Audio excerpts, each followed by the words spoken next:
Hi everyone, welcome to my cooking blog. ಇವತ್ತಿನ ವಿಡಿಯೋನಲ್ಲಿ ರುಚಿಯಾದಂತಹ ಒಂದು ಬಿಸಿಬೇಳೆ ಭಾತನ ಯಾವ ರೀತಿ ಮಾಡೋದಂತ ನೋಡೋಣ ಬನ್ನಿ. ಸಿಂಪಲ್ಲಾಗಿ ಈ ರೀತಿ ಮಾಡಿಕೊಂಡ್ರೆ ತುಂಬ ಚೆನ್ನಾಗಾಗುತ್ತೆ. ನಾನು ಜಾಸ್ತಿ ಟೈಮ್ ಈ ಟೈಪಲ್ಲೇ ಮಾಡ್ತೀನಿ, ತುಂಬ ಚೆನ್ನಾಗಾಗುತ್ತೆ. ಟ್ರೈ ಮಾಡಿ ಒಂದು ಸರಿ.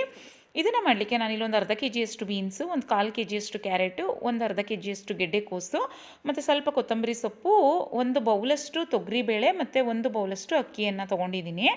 ಫಸ್ಟು ನಾನಿಲ್ಲಿ ಕುಕ್ಕರ್ಗೆ ಒಂದು 4 ಗ್ಲಾಸಷ್ಟು ನೀರನ್ನು ಹಾಕ್ಬಿಟ್ಟು ಅದಕ್ಕೆ ಒಂದು ಬೌಲಷ್ಟು ತೊಗರಿಬೇಳೆಯನ್ನು ನೀಟಾಗಿ ವಾಶ್ ಮಾಡಿ ಸೇರಿಸ್ತಾ ಇದ್ದೀನಿ. ಒಂದು ಅರ್ಧ ಸ್ಪೂನಷ್ಟು ಅರಿಶಿನ ಪುಡಿಯನ್ನು ಹಾಕಿದ್ದೀನಿ. ಇದು ಫಸ್ಟು ಚೆನ್ನಾಗಿ ಕುದಿಬೇಕು, ಅಂದರೆ ಸ್ವಲ್ಪ ಒಂದು 5 ನಿಮಿಷ ಬೇಳೆಯನ್ನು ಚೆನ್ನಾಗಿ ಕುದಿಸ್ಕೊಬೇಕು. ಆ ಟೈಮಲ್ಲಿ ನಾವು ತರಕಾರಿ ಎಲ್ಲ ರೆಡಿ ಮಾಡ್ಕೊಂಡ್ಬಿಡ್ಬೋದು. ಈಗ ನೋಡಿ ಚೆನ್ನಾಗಿ ಕುದೀತಾ ಇದೆ. ಈ ಟೈಮಲ್ಲಿ ನಾನು ಒಂದು ಅರ್ಧ ಕೆ ಜಿಯಷ್ಟು ಉದ್ದುದಾಗಿ ಹೆಚ್ಚಿರುವಂತಹ ಬೀನ್ಸ್ನ ಸೇರಿಸ್ಕೊಂಡಿದ್ದೀನಿ. ಹಾಗೆ ಉದ್ದುದಾಗಿ ಹೆಚ್ಚಿರುವಂತಹ ಕ್ಯಾರೆಟ್ನೂ ಸಹ ಸೇರಿಸ್ಕೊತಾ ಇದ್ದೀನಿ. ನಂತರ ಒಂದು ಗೆಡ್ಡೆಕೋಸನ್ನು ಹಾಕ್ಕೊಂಡಿದ್ದೀನಿ. ಇದು ತುಂಬ ದೊಡ್ಡ ಸೈಜ್ ಇತ್ತು, ಅದರಿಂದ ಒಂದು ಹಾಕ್ಕೊಂಡಿದ್ದೀನಿ. ಚಿಕ್ಕ ಸೈಜ್ ಇದ್ದರೆ ಒಂದು 2ರಿಂದ 3 ಹಾಕ್ಕೊಳ್ಳಿ, ತುಂಬ ಚೆನ್ನಾಗಾಗುತ್ತೆ.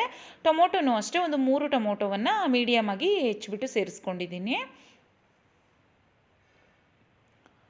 ಇದಕ್ಕೆ ಒಂದು ಅರ್ಧ ಕಟ್ಟಷ್ಟು ಕೊತ್ತಂಬರಿ ಸೊಪ್ಪನ್ನು ಸೇರಿಸ್ಕೊತಾ ಇದ್ದೀನಿ.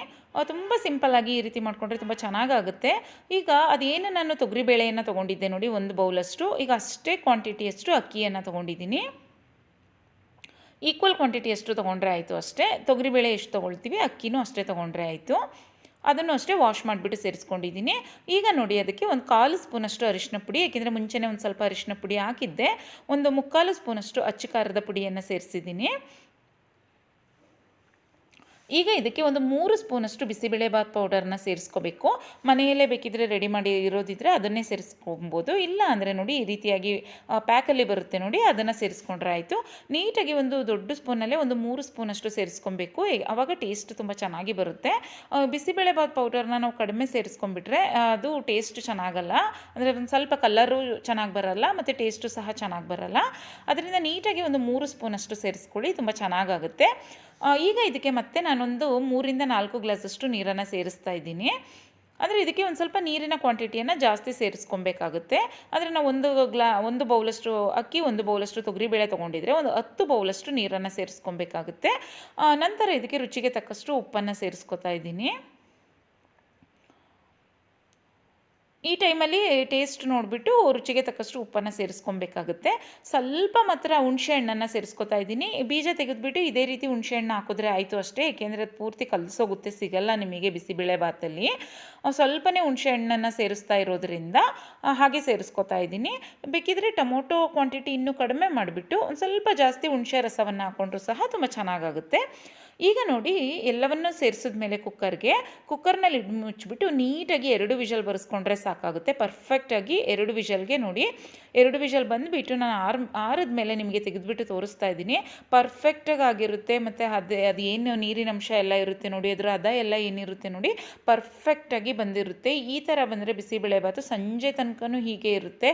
ನೀವು ಮತ್ತೆ ನೀರನ್ನು ಆ್ಯಡ್ ಮಾಡೋ ಅವಶ್ಯಕತೆಯೇ ಇರಲ್ಲ, ಅಷ್ಟು ಚೆನ್ನಾಗಾಗಿರುತ್ತೆ. ನೋಡಿ ಕಲ್ಲರ್ ಎಲ್ಲ ಎಷ್ಟು ಚೆನ್ನಾಗಿ ಬಂದಿದೆ ಅಂತ. ತುಂಬ ಟೇಸ್ಟಿಯಾಗಿ ಮಾಡ್ಕೊಳ್ಬೋದು ಈ ರೀತಿ ಸಿಂಪಲ್ಲಾಗಿ ಮಾಡಿಕೊಂಡ್ರೆ.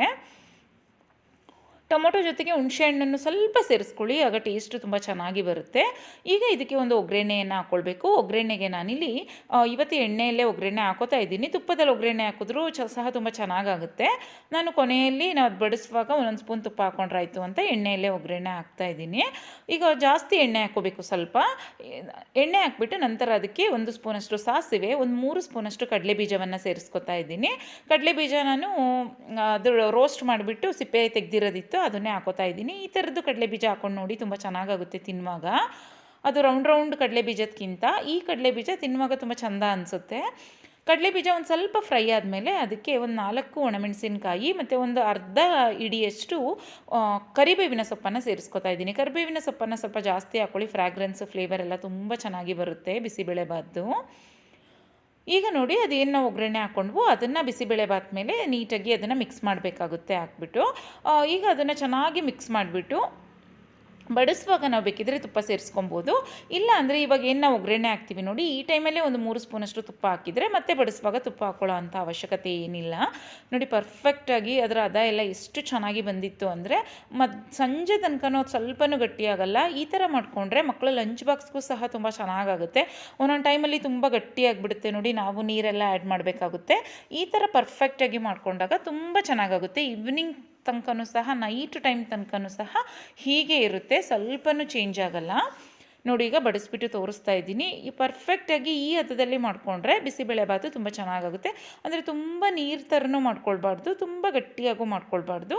ಅದು ಪರ್ಫೆಕ್ಟಾಗಿ ಈ ರೀತಿ ಇರಬೇಕು. ಅಂದರೆ ನಾವು ಅದೇನು ಬಡಿಸ್ತೀವಿ ಅದು ಹರಿಯೋ ರೀತಿಯೂ ಇರಬಾರ್ದು, ತುಂಬ ಗಟ್ಟಿನೂ ಅನ್ನಿಸ್ಬಾರ್ದು, ಕರೆಕ್ಟಾಗಿ ಇರಬೇಕು ಅದು ಹದದಲ್ಲಿ.